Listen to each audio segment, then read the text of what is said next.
Hi అండి, welcome back to my channel Kavitha official vlogs. మీరు కనుక నా ఛానల్ని ఫస్ట్ టైం చూస్తుంటే సబ్స్క్రైబ్ చేసుకోండి అండ్ లైక్, షేర్, కామెంట్ కూడా చేయండి. ఈ 2025లో మీలో ఎవరైనా కానీ కొత్తగా యూట్యూబ్ స్టార్ట్ చేయాలనుకుంటున్నారా? అయితే 2025లో ఉన్న యూట్యూబ్ రూల్స్, ఎలిజిబిలిటీ పాలసీస్ ఎలా ఉంటుంది ఏంటనేది మీరు తప్పకుండా తెలుసుకోవాల్సిందే. దయచేసి ఈ వీడియోకి లైక్ చేయండి. మీరు లైక్ చేయడం వల్ల ఈ వీడియో అనేది కొంచెం రీచ్ పెరుగుతుంది. ఎవరైతే స్టార్ట్ చేయాలనుకుంటున్నారో వాళ్ళకి రీచ్ అవుతుంది. అందరూ అనుకుంటారు యూట్యూబ్ స్టార్ట్ చేసిన వెంటనే బాగా డబ్బులు వచ్చేస్తుంటాయి, ఇన్కమ్ జనరేట్ అయిపోతుంది అని. లేదండి, యూట్యూబ్ స్టార్ట్ చేసిన వెంటనే మనం వీడియోస్ చేసి పెట్టిన వెంటనే మనకైతే ఎటువంటి ఇన్కమ్ అనేది జనరేట్ అవ్వదు. దానికి కొన్ని పాలసీస్ ఉన్నాయి. అవి ఏంటి అంటే, ఇందులో 2 పాలసీస్ ఉన్నాయి: మినీ మానిటైజేషన్, ఫుల్ మానిటైజేషన్. ఈ రెండింటి గురించి మీరు తప్పకుండా తెలుసుకోండి. మినీ మానిటైజేషన్ అంటే మనకి సబ్స్క్రైబర్స్ 500 వచ్చేసి ఇంకా వాచ్ టైం అనేది 3000 కౌంట్ వచ్చింది అంటే మినీ మానిటైజేషన్కి ఎలిజిబుల్. అయితే ఈ మినీ మానిటైజేషన్లో మనకి ఏమేమి బెనిఫిట్స్ ఉంటాయంటే, ఈ మినీ మానిటైజేషన్ ఎలిజిబుల్ అయిన వెంటనే మనకి యూట్యూబ్ నుంచి ఎటువంటి ఇన్కమ్ అనేది జనరేట్ అయితే అవ్వదు. ఈ మినీ మానిటైజేషన్ అయిపోయిన వెంటనే మనకు ఎలిజిబుల్ అయిపోయినాక 3000 వాచ్ టైం అండ్ 500 సబ్స్క్రైబర్స్ అయిపోయాక యూట్యూబ్ నుంచి మనకి ఎటువంటి ఇన్కమ్ అనేది జనరేట్ అవ్వదు. అయితే ఇప్పుడు మీకు ఎగ్జాంపుల్, మీకు వాచ్ టైం అనేది 3000 కంప్లీట్ అయింది, కానీ సబ్స్క్రైబర్స్ అనేది మీకు 500 రాలేదు. అయినా కానీ మీరు ఎలిజిబుల్ కారు. కన్ఫర్మ్గా షూర్గా 500 సబ్స్క్రైబర్స్ అండ్ 3000 వాచ్ టైం అనేది కన్ఫర్మ్గా ఉండాలి. అప్పుడు మీకు మినీ మానిటైజేషన్ అనేది ఎలిజిబుల్ అవుతుంది. మీకు మినీ మానిటైజేషన్ అయిపోయాక మీకు super chat, super stickers, membership అనేది మీకు అవైలబుల్గా ఉంటుంది. సో దీని ద్వారా మీరు అనేది వ్యూవర్స్ నుంచి, సబ్స్క్రైబర్స్ నుంచి ఇన్కమ్ అనేది జనరేట్ చేసుకోవచ్చు. అంతేకాని యూట్యూబ్ నుంచి మాత్రం ఎటువంటి ఇన్కమ్ అనేది జనరేట్ అవ్వదు. నెక్స్ట్ వచ్చేసి ఏంటంటే ఫుల్ మానిటైజేషన్. ఈ ఫుల్ మానిటైజేషన్ క్రైటీరియా ఏంటి అంటే, ఇందులో మీకు 4000 అవర్స్, 4000 గంటల వాచ్ టైం అనేది కౌంట్ అవ్వాలి. అలాగే 1000 మంది సబ్స్క్రైబర్స్ రావాలి. ఒకవేళ మీకు 1000 మంది సబ్స్క్రైబర్స్ వచ్చి 4000 గంటల వాచ్ టైం అవ్వకపోతే మీరు అనేది ఎలిజిబిలిటీ అనేది రాదు. సో మీకు ఈ ఫుల్ మానిటైజేషన్ ఎలిజిబిలిటీ అవ్వాలి అంటే 4000 అవర్స్ అలాగే 1000 సబ్స్క్రైబర్స్ అనేది కన్ఫర్మ్గా అవ్వాలి. ఇది కూడా ఎలా అంటే, మీరు లాస్ట్ 365 డేస్లో కంప్లీట్ అయి ఉండాలి. మినీ మానిటైజేషన్లో కూడా అంతే, 3000 అవర్స్ అండ్ 500 సబ్స్క్రైబర్స్ రావాలి అన్నాను కదా. అది కూడా ఏంటంటే మీరు లాస్ట్ 365 డేస్లో కంప్లీట్ అయి ఉండాలి.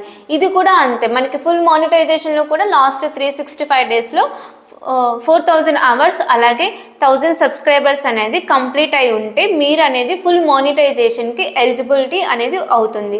అప్పుడు ఏంటంటే మీరు యూట్యూబ్ నుంచి ఇన్కమ్ అనేది జనరేట్ చేసుకోవచ్చు. అంతేకాని మనం యూట్యూబ్ స్టార్ట్ చేసిన వెంటనే మనకైతే ఎటువంటి ఇన్కమ్ అనేది జనరేట్ అవ్వదు. షార్ట్స్ మనకి 2 వేస్ ఉన్నాయి, లేదా లాంగ్ వీడియో లేదా షార్ట్స్ నుంచి కూడా మనము మానిటైజేషన్ చేసుకోవచ్చు. అది ఎలా అంటే, షార్ట్స్ నుంచి కూడా మనకి మానిటైజేషన్ అవుతుంది. అది ఎలా అంటే, మినీ మానిటైజేషన్కి అయితే మనకి షార్ట్స్కి అయితే 3 మిలియన్ వ్యూస్ అనేది ఖచ్చితంగా ఉండాలి. అలాగే 500 సబ్స్క్రైబర్స్ అనేది ఉండాలి. అప్పుడైతే మీరు మినీ మానిటైజేషన్కి ఎలిజిబిలిటీ ఉంటుంది. లేదా లాంగ్ వీడియోస్ నుంచి అయితే 3000 hours watch time and 500 subscribers అయితే ఉండాలి. షార్ట్స్ నుంచి అయితే మనకి 3 మిలియన్ వ్యూస్ అండ్ 500 సబ్స్క్రైబర్స్ అయితే కన్ఫర్మ్గా ఉంటే మనము అప్పుడు మినీ మానిటైజేషన్కి ఎలిజిబిలిటీ అనేది అవుతుంది. అలాగే కంప్లీట్ మానిటైజేషన్కి ఎలిజిబిలిటీ అవ్వాలంటే షార్ట్స్ నుంచి మనకి 10 మిలియన్ వ్యూస్ అయితే కన్ఫర్మ్గా అవ్వాలి. అలాగే 1000 సబ్స్క్రైబర్స్ కూడా రావాలి. సో ఇప్పుడు మనము షార్ట్స్ నుంచి అయినా మనము మానిటైజేషన్కి ఎలిజిబిలిటీ అవ్వచ్చు, లేదా లాంగ్ వీడియోస్ నుంచి కూడా మనము ఎలిజిబిలిటీ అయితే అవ్వచ్చు. నా సైడ్ నుంచి సజెషన్ ఏంటంటే, మనము ప్యారలల్గా షార్ట్స్ అండ్ లాంగ్ వీడియో అనేది అప్లోడ్ చేసుకుంటే బెటరు. ఒకప్పుడు మనకి ఏంటంటే లైవ్ స్ట్రీమ్ ఉండేది. లైవ్ స్ట్రీమ్లో మనము లైవ్ ఇచ్చినప్పుడు ఏంటంటే, మనకి సపోజ్ ఒక 3 అవర్స్ లైవ్ చేసామనుకోండి, ఆ 3 అవర్స్ అనేది వాచ్ టైం కూడా యాడ్ అయ్యేది. బట్ ఇప్పుడు ఏంటంటే అలా లేదు. సపోజ్ ఎగ్జాంపుల్, ఇప్పుడు నేను ఒక 3 అవర్స్ లైవ్ స్ట్రీమ్ ఇచ్చాను, నేను ఇంకొక 2 మెంబర్స్ అనేది లైవ్లో యాడ్ అయ్యారు. నేను ఇప్పుడు ఆల్రెడీ ఒక 3 అవర్స్ లైవ్ ఇచ్చాను, అండ్ ఇంకొక ఆ 2 మెంబర్స్ కూడా 3 అవర్స్ లైవ్ అనేది చూశారు. అప్పుడు 3+3+3+9 అవర్స్. సో 9 అవర్స్ అనేది వాచ్ టైం అలా యాడ్ అయ్యేది. బట్ ఇప్పుడు ఏంటంటే అలా లేదు. ఎందుకు అంటే సో ఇలా లైవ్ వచ్చేసి కంటెంట్ ఏం చేయకుండా, కంటెంట్ ఏం లేకుండా వాచ్ టైం అనేది యాడ్ చేసేసుకుంటున్నారు కంటెంట్ క్రియేటర్స్ అనేసి. సో ఇప్పుడు ఏంటంటే యూట్యూబ్ అనేది చాలా స్ట్రిక్ట్ పాలసీ అనేది తెచ్చింది. లైవ్ అయిపోయాక మన లైవ్ అనేది యూట్యూబ్లో పోస్ట్ అయిపోయాక ఆ వీడియోని ఎప్పుడైతే క్లిక్ చేసి వ్యూవర్స్ మన వీడియోని ఎప్పుడైతే వాచ్ చేస్తారో అప్పుడు వాచ్ చేసినప్పుడు ఆ టైమింగ్ అనేది మనకి వాచ్ టైంలో కౌంట్ అవుతుంది. లైవ్ వాచ్ చేస్తున్నప్పుడు ఆ వాచ్ టైం అనేది మనకి కౌంట్ అవ్వదు. ఓన్లీ లైవ్ కంప్లీట్ అయిపోయినాక ఎవరైతే ఆ పోస్ట్ని క్లిక్ చేసి మళ్ళీ ఆ వీడియోని వాచ్ చేస్తారో అప్పుడు మనకి వాచ్ టైం అనేది కంప్లీట్ అవుతుంది. సో 2025లో ఎవరైతే యూట్యూబ్ స్టార్ట్ చేయాలనుకుంటున్నారో వారికి ఈ వీడియో ఎంతో యూస్ఫుల్ అవుతుంది అని నేను అనుకుంటున్నాను.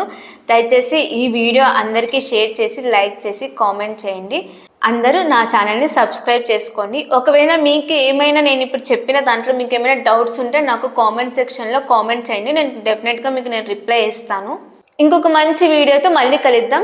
సబ్స్క్రైబ్ చేసుకోండి నా ఛానల్ని.